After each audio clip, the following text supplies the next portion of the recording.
नमस्कार दोस्तों। आज हम महाभारत के उस महाकाव्य की गहराइयों में उतरने जा रहे हैं जिसने सदियों से मानवता को धर्म का पाठ पढ़ाया है। यह कहानी केवल युद्ध और राजनीति की नहीं है, बल्कि यह कहानी है एक ऐसी स्त्री की जिसने अपने अपमान की आग में पूरे कुरुवंश को जला दिया। आज हम बात करेंगे उस देवी की जिनका जन्म किसी मां के गर्भ से नहीं हुआ था, बल्कि प्रतिशोध की पवित्र लपटों के बीच से हुआ था। द्रौपदी का चरित्र भारतीय इतिहास में स्त्री शक्ति और स्वाभिमान का सबसे बड़ा प्रतीक माना जाता है और आज भी उनकी पूजा की जाती है। आज की इस कहानी में हम द्रौपदी के जन्म से लेकर उनके स्वर्ग जाने तक की हर छोटी बड़ी घटना को बहुत विस्तार से जानेंगे। हम जानेंगे कि आखिर क्यों एक पतिव्रता स्त्री को 5 पतियों की पत्नी बनना पड़ा और इसके पीछे कौन सा दैवीय रहस्य छिपा था। हम यह भी जानेंगे कि कैसे द्रौपदी के खुले बालों ने भारतवर्ष के सबसे विनाशकारी युद्ध की नींव रखी और अधर्म का नाश किया। महाभारत के पन्नों में छिपे कुछ ऐसे किस्से भी आज आपके सामने आएंगे जो शायद आपने पहले कभी नहीं सुने होंगे। इस अद्भुत और रोमांचक यात्रा को शुरू करने से पहले मेरी आपसे एक छोटी सी विनती है कि इस वीडियो को एक लाइक जरूर कर दें। आपका एक लाइक हमें हमारे सनातन धर्म के इन अनमोल मोतियों को ढूंढकर आपके सामने लाने के लिए बहुत अधिक प्रेरणा देता है। कहानी की शुरुआत होती है पांचाल देश के राजा द्रुपद और कुरुवंश के गुरु द्रोणाचार्य के बीच की शत्रुता से, जो बहुत पुरानी थी। बचपन में द्रोण और द्रुपद एक ही आश्रम में पढ़ते थे और बहुत अच्छे मित्र थे, लेकिन समय के साथ परिस्थितियां बदल गईं। राजा बनने के बाद द्रुपद ने द्रोण का अपमान किया और अपनी मित्रता को अस्वीकार कर दिया, जिससे द्रोण के मन में प्रतिशोध की आग जल उठी। गुरु द्रोण ने पांडवों और कौरवों को शिक्षा दी और गुरु दक्षिणा में उनसे राजा द्रुपद को बंदी बनाकर लाने के लिए कहा। अर्जुन ने द्रुपद को पराजित कर दिया और उन्हें द्रोणाचार्य के चरणों में डाल दिया, जिससे द्रुपद का बहुत अपमान हुआ। अपना आधा राज्य खोने और भरी सभा में हुए अपमान का बदला लेने के लिए राजा द्रुपद ने एक पुत्र की कामना की। उन्होंने एक ऐसा पुत्र चाहा जो द्रोणाचार्य का वध कर सके और उनका खोया हुआ सम्मान वापस ला सके। इसके लिए राजा द्रुपद ने राशियों की सहायता से एक बहुत विशाल और पवित्र यज्ञ का आयोजन किया, जिसे पुत्र का मेष्टि यज्ञ कहा जाता है। इस यज्ञ की अग्नि इतनी प्रचंड थी कि उसकी लपटें आकाश को छू रही थीं और मंत्रों की ध्वनि से दिशाएं गूंज रही थीं।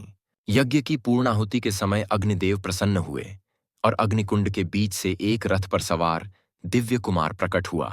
वह बालक कवच और कुंडल पहने हुए था और उसके हाथ में धनुष, बाण और तलवार थी, जो उसकी वीरता को दर्शा रहे थे। आकाशवाणी हुई कि यह बालक द्रोणाचार्य के वध के लिए ही जन्मा है और इसका नाम धृष्टद्युम्न होगा, जो पांचाल का यश बढ़ाएगा। इसके तुरंत बाद उसी अग्निकुंड से एक अत्यंत सुंदर और मनमोहक कन्या का जन्म हुआ, जिसे देखकर देवता भी चकित रह गए। उस कन्या का वर्ण सांवला था और उसके नेत्र खिले हुए कमल की पंखुड़ियों के समान बड़े और आकर्षक थे। उसके शरीर से ऐसी दिव्य सुगंध आ रही थी जो नीलों तक फैल गई थी और उसका रूप किसी साधारण मानवीय का नहीं लग रहा था। उस कन्या के जन्म लेते ही एक और आकाशवाणी हुई कि यह कन्या कौरवों के विनाश का कारण बनेगी। आर्षियों ने उस कन्या का नाम कृष्णा रखा, क्योंकि उसका रंग सांवला था और द्रुपद की पुत्री होने के कारण उसे द्रौपदी कहा गया। द्रौपदी बहुत तेजी से बड़ी हुईं और उनकी सुंदरता और बुद्धिमत्ता की चर्चा पूरे आर्यावर्त में होने लगी। राजा द्रुपद अपनी पुत्री से बहुत प्रेम करते थे और चाहते थे कि उसका विवाह सर्वश्रेष्ठ वीर अर्जुन के साथ हो, लेकिन पांडव उस समय लाक्षागृह की घटना के बाद अज्ञातवास में थे और दुनिया उन्हें मृत समझ रही थी। राजा द्रुपद ने द्रौपदी के विवाह के लिए एक स्वयंवर का आयोजन किया, जो इतिहास का सबसे कठिन स्वयंवर माना जाता है। उन्होंने एक शर्त रखी कि जो भी वीर नीचे तेल में मछली की परछाई देखकर ऊपर लटकी मछली की आंख भेदेगा, वही द्रौपदी का पति होगा। यह कार्य इतना असंभव था कि इसे केवल सर्वश्रेष्ठ धनुर्धर ही कर सकता था और द्रुपद को अर्जुन की याद आ रही थी। स्वयंवर के दिन देश विदेश से बड़े बड़े राजा, महाराजा और राजकुमार पांचाल नगरी में एकत्रित हुए। सभा मंडप को बहुत भव्य तरीके से सजाया गया था और हर तरफ उत्सव का माहौल था, लेकिन सबके मन में एक तनाव भी था।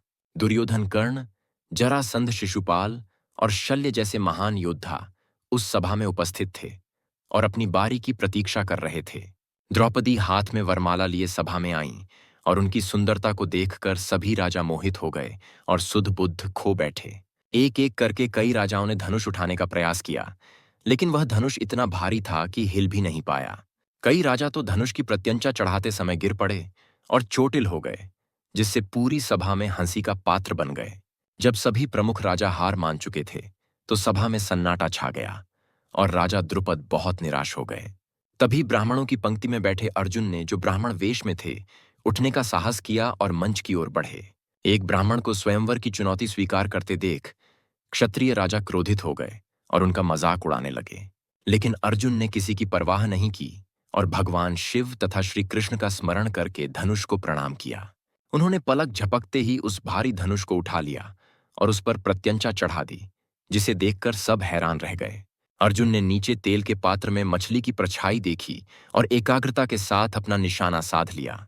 उनका बाण सीधा जाकर मछली की आंख में लगा और मछली नीचे आ गिरी, जिससे सभा में तालियों की गड़गड़ाहट गूंज उठी। द्रौपदी के चेहरे पर मुस्कान आ गई, क्योंकि वह मन ही मन इसी वीर का चुनाव करना चाहती थीं। द्रौपदी ने आगे बढ़कर ब्राह्मण वेशधारी अर्जुन के गले में वरमाला डाल दी और उन्हें अपना पति स्वीकार कर लिया। यह देखकर अन्य राजा क्रोधित हो गए और उन्होंने अर्जुन पर आक्रमण कर दिया कि एक ब्राह्मण राजकुमारी को कैसे ले जा सकता है। भीमसेन ने तुरंत एक विशाल वृक्ष उखाड़ लिया और राजाओं के आक्रमण को रोककर अर्जुन की रक्षा की। अर्जुन और भीम द्रौपदी को लेकर वहां से निकले और कुम्हार की कुटिया की ओर चल दिए, जहां वे अपनी माता के साथ रहते थे। कुंती उस समय कुटिया के अंदर थीं और किसी कार्य में व्यस्त थीं। जब अर्जुन ने बाहर से आवाज लगाई, अर्जुन ने उत्साह में कहा कि हे माता, देखो, आज हम भिक्षा में तुम्हारे लिए क्या अद्भुत और अनमोल वस्तु लाए हैं। माता कुंती ने बिना मुड़े और बिना देखे ही अपनी आदत के अनुसार कह दिया कि जो भी लाए हो पांचों भाई आपस में बांट लो। माता के ये शब्द बाण की तरह निकले और जब उन्होंने मुड़कर देखा तो उनके सामने साक्षात वधू द्रौपदी खड़ी थीं। कुंती को अपनी भूल का एहसास हुआ और वह बहुत दुखी हुई कि उन्होंने अनजाने में यह क्या कह दिया। लेकिन पांडवों के लिए माता का वचन पत्थर की लकीर था और वे उसे किसी भी हाल में झूठा नहीं होने दे सकते थे। धर्मराज युधिष्ठिर ने कहा कि माता के मुख से निकला वचन कभी व्यर्थ नहीं जा सकता, इसलिए हमें इसका पालन करना होगा। द्रौपदी के लिए यह बहुत बड़ा धर्म संकट था, लेकिन उन्होंने भी बड़ों की आज्ञा और नियति को स्वीकार कर लिया। जब यह खबर राजा द्रुपद तक पहुंची तो वे क्रोध से भर गए कि उनकी बेटी 5 पुरुषों की पत्नी कैसे बन सकती है। इस उलझन को सुलझाने के लिए महर्षि वेद व्यास वहां पधारे और उन्होंने द्रुपद को इसके पीछे का पूर्व जन्म का रहस्य बताया। उन्होंने बताया कि द्रौपदी पूर्व जन्म में एक आर्ष कन्या थीं और उन्होंने भगवान शिव की घोर तपस्या की थी। उन्होंने पति सुख की कामना में भगवान शिव से 5 बार सर्वगुण संपन्न पति की मांग की थी। भगवान शिव ने कहा था कि एक ही मनुष्य में धर्म, बल, धनुर्विद्या, रूप और ज्ञान का चरम होना संभव नहीं है। इसलिए उनके वरदान के फलस्वरूप उन्हें अगले जन्म में 5 पतियों की प्राप्ति हुई है, जो उन गुणों के प्रतीक हैं। युधिष्ठिर धर्म के प्रतीक हैं, भीम बल के, अर्जुन कौशल के, नकुल रूप के और सहदेव ज्ञान के प्रतीक हैं। वेद व्यास जी ने यह भी बताया कि पांडव इंद्र के अवतार हैं और द्रौपदी शची का अवतार हैं, इसलिए यह विवाह उचित है। राजा द्रुपद का क्रोध शांत हुआ और उन्होंने पूरे विधि विधान के साथ अपनी पुत्री का विवाह 5 पांडवों से कर दिया। विवाह के बाद पांडव हस्तिनापुर लौटे, लेकिन कौरवों ने उन्हें आधा राज्य देने के बजाय खांडव प्रस्थ का बंजर इलाका दिया। पांडवों ने अपनी मेहनत और श्री कृष्ण की कृपा से उस बंजर भूमि को इंद्रप्रस्थ नामक सुंदर नगर में बदल दिया।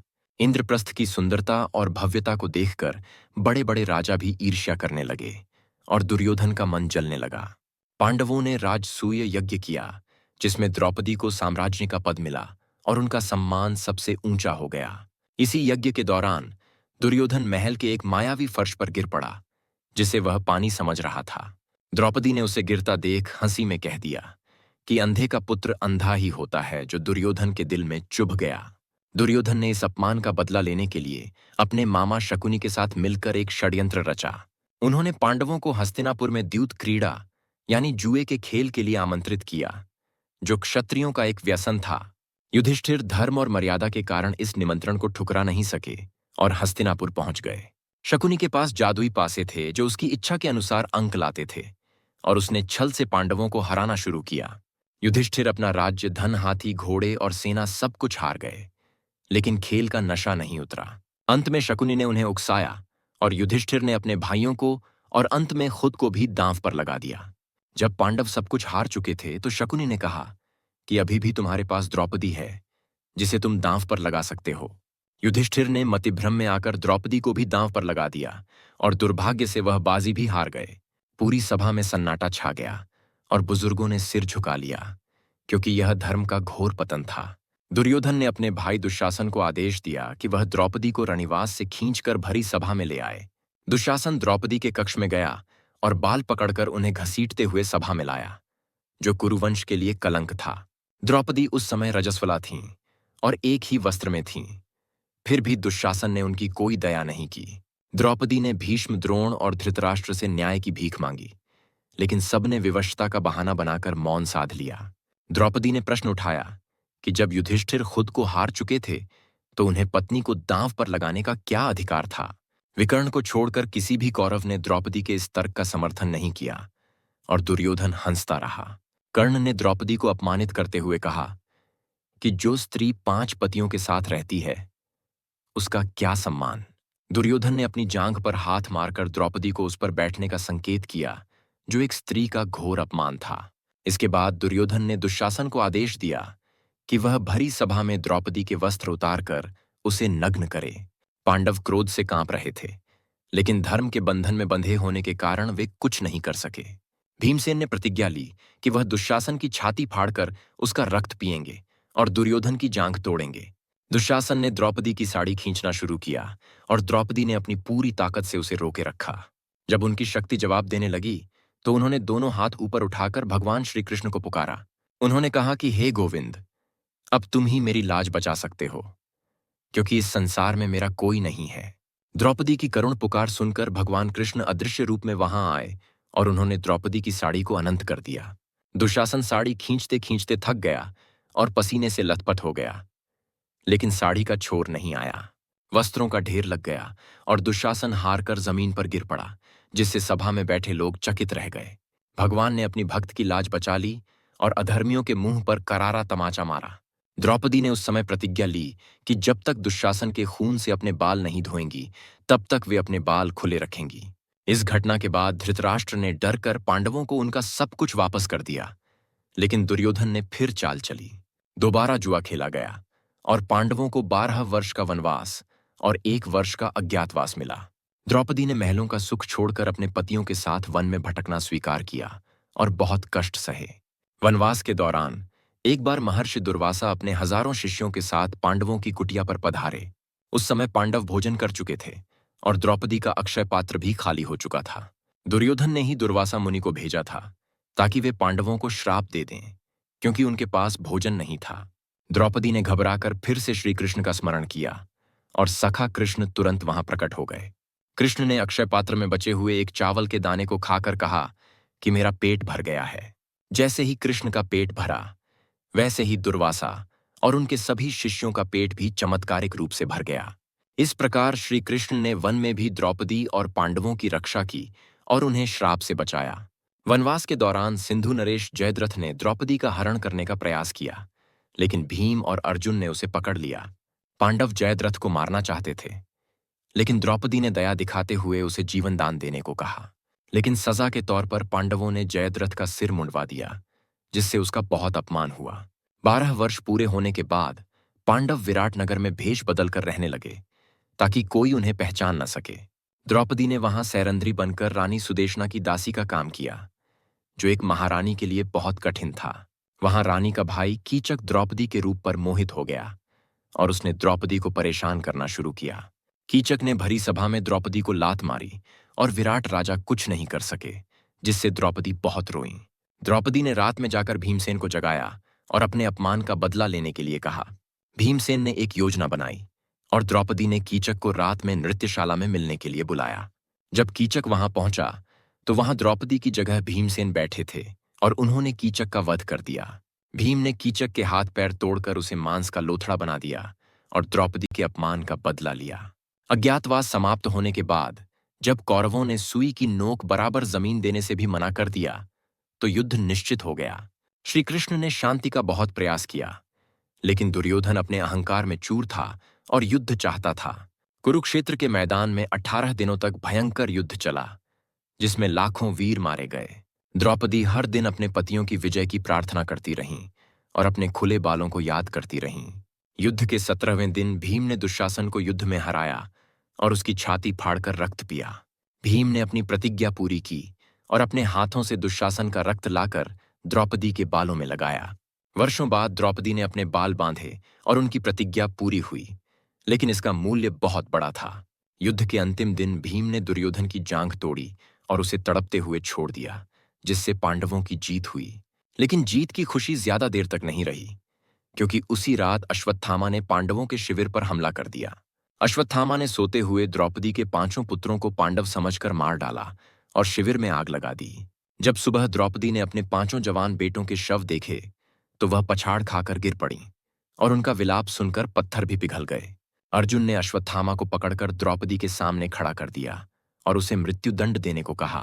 इतना गहरा घाव खाने के बाद भी द्रौपदी का मातृत्व जाग उठा और उन्होंने कहा कि इसे छोड़ दो। उन्होंने कहा कि मैं नहीं चाहती कि इसकी माता कृपि भी मेरे जैसे पुत्र वियोग में रोए जैसे मैं रो रही हूं। लेकिन श्री कृष्ण ने कहा कि इसका पाप बहुत बड़ा है, इसलिए इसे दंड तो मिलना ही चाहिए। अश्वत्थामा के माथे से मणि निकाल ली गई और उसे हजारों वर्षों तक पृथ्वी पर भटकने का श्राप दिया गया। युद्ध के बाद युधिष्ठिर हस्तिनापुर के राजा बने और द्रौपदी ने महारानी बनकर धर्मपूर्वक प्रजा की सेवा की। गांधारी ने श्री कृष्ण को श्राप दिया कि जैसे मेरे कुल का नाश हुआ है, वैसे ही तुम्हारे यदुवंश का भी नाश होगा। 36 वर्षों तक राज्य करने के बाद जब यदुवंश का नाश हो गया और कृष्ण स्वधाम चले गए, तो पांडवों ने भी वैराग्य ले लिया। द्रौपदी और 5 पांडव अपना सब कुछ त्याग कर हिमालय की ओर चल दिए ताकि शरीर के साथ स्वर्ग जा सकें। रास्ते में मेरु पर्वत पर चढ़ते समय द्रौपदी सबसे पहले लड़खड़ाकर गिर पड़ी और आगे नहीं बढ़ सकीं। भीम ने युधिष्ठिर से पूछा कि द्रौपदी ने तो कभी कोई पाप नहीं किया, फिर वह सबसे पहले क्यों गिरी? युधिष्ठिर ने बिना पीछे देखे उत्तर दिया कि द्रौपदी का झुकाव अर्जुन के प्रति बाकी पतियों से थोड़ा अधिक था। यह पक्षपात ही उनके पुण्य को कम कर गया और उन्हें शरीर के साथ स्वर्ग जाने का अधिकार नहीं मिला। हालांकि द्रौपदी की आत्मा को स्वर्ग में स्थान मिला और वह अपने दैवीय रूप में श्री कृष्ण में विलीन हो गईं। द्रौपदी का पूरा जीवन अग्नि परीक्षा जैसा था, लेकिन वह कभी भी धर्म के मार्ग से विचलित नहीं हुई। उन्होंने एक पत्नी, एक मां और एक रानी के रूप में जो आदर्श स्थापित किया, वह अद्वितीय है। द्रौपदी वह शक्ति थीं जिन्होंने पुरुषों के इस समाज में अपनी आवाज उठाई और न्याय की मांग की। उनका जीवन हमें सिखाता है कि अन्याय सहना भी उतना ही बड़ा पाप है जितना अन्याय करना। द्रौपदी की सहन शक्ति और भक्ति ने उन्हें सामान्य स्त्री से ऊपर उठाकर देवी के स्थान पर बिठा दिया। भगवान कृष्ण उन्हें अपनी सखी मानते थे, जो यह दर्शाता है कि ईश्वर के लिए भक्त का प्रेम सबसे ऊपर है। आज भी जब किसी स्त्री के सम्मान की बात आती है तो द्रौपदी का उदाहरण सबसे पहले दिया जाता है। महाभारत का युद्ध केवल जमीन के टुकड़े के लिए नहीं था, बल्कि द्रौपदी के केशों के अपमान का परिणाम था। विधि का विधान देखिए कि जो द्रौपदी हंसी का पात्र बनी थी, अंत में वही साम्राज्य बनी। लेकिन नियति ने उन्हें पुत्रों का सुख नहीं दिया, जो दिखाता है कि कर्मों का हिसाब सबको देना पड़ता है। द्रौपदी की कहानी हमें यह भी बताती है कि क्रोध और प्रतिशोध अंत में केवल विनाश ही लाते हैं। अगर दुर्योधन ने द्रौपदी का सम्मान किया होता तो शायद कुरुवंश का नाश नहीं होता। हमारे शास्त्रों में नारी को पूजनीय माना गया है और द्रौपदी उस पूजा का जीवंत उदाहरण है। उनके 5 पतियों के साथ सामंजस्य बिठाना उनकी बुद्धिमत्ता और प्रबंधन क्षमता को दर्शाता है। द्रौपदी का चरित्र इतना गहरा है कि उस पर जितना भी विचार किया जाए कम ही लगता है। दोस्तों, आज हमने द्रौपदी के जीवन के इस महासागर में डुबकी लगाकर कुछ अनमोल मोती बटोरे हैं। उनके जन्म की अग्नि से लेकर हिमालय की बर्फ तक उनका जीवन हर पल संघर्ष और साधना रहा। हमें अपने जीवन में द्रौपदी जैसा साहस और ईश्वर पर अटूट विश्वास रखना चाहिए। विपत्ति के समय घबराने के बजाय हमें धर्म और धैर्य का दामन थामे रखना चाहिए, जैसे पांचाली ने रखा। उम्मीद है कि महाभारत के इस महत्वपूर्ण अध्याय को इतने विस्तार से जानकर आपको अच्छा लगा होगा। हमने प्रयास किया है कि कोई भी महत्वपूर्ण घटना छूटे नहीं और आप तक सही जानकारी पहुंचे। अगर आपको हमारी यह मेहनत और कहानी पसंद आई है तो वीडियो को लाइक करके हमारा उत्साह जरूर बढ़ाएं। आपका एक लाइक हमें ऐसे ही और ज्ञानवर्धक वीडियो बनाने की शक्ति देता है। आज के लिए बस इतना ही। हम जल्द ही लौटेंगे एक और पौराणिक कथा के साथ। तब तक के लिए आप सभी स्वस्थ रहें और धर्म के मार्ग पर चलते रहें। धन्यवाद।